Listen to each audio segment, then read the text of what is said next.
AI உதவியோட இளநீர் வியாபாரம் செஞ்சு லட்சக்கணக்கில் சம்பாதிக்கக்கூடிய தொழிலதிபர்கள். இது எப்படி சாத்தியமாச்சு? விரிவா தெரிஞ்சுக்கலாம் வாங்க. இளநீர் வியாபாரம் அப்படிங்கிறது தெரு ஓரங்களிலும் தள்ளுவண்டிகளிலும் செய்யக்கூடிய ஒரு வியாபாரமாகத்தான் இன்னைக்கு வரைக்கும் பார்க்கப்படுது.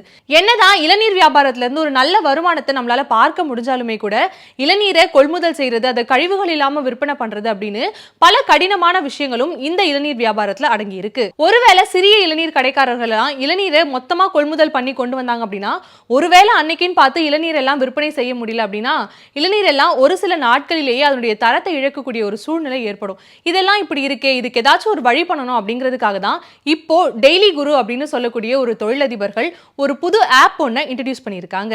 இளநீர் விற்கிறதுக்கு ஒரு ஆப் தானே யோசிக்கிறீங்க. ஆக்சுவலா இந்த ஆப் வந்து என்ன பண்ணும் அப்படின்னா, ஒவ்வொரு சின்ன சின்ன கடைக்காரர்களும் இந்த ஆப் மூலமா ஒரு நாளைக்கு அவங்களுக்கு எவ்வளவு இளநீர் வேணுமோ அதை வந்து ஆர்டர் பண்ணிக்கலாம்.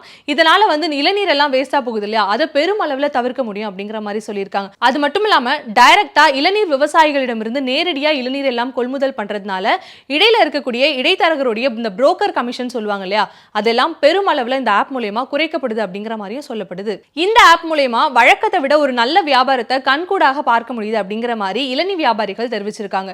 இந்த விஷயம் ரொம்பவே சின்ன விஷயம் தான், ஆனா இதை எப்படி கணிச்சு எப்படி செயல்படுத்தலாம் அப்படிங்கிற மாதிரி டெய்லி குருஸ் தொழிலதிபர்கள்லாம் யோசிச்சதுனால இன்னைக்கு அவர்கள் பெரிய அளவுல லாபமானதை ஈட்டி கொண்டு வராங்க.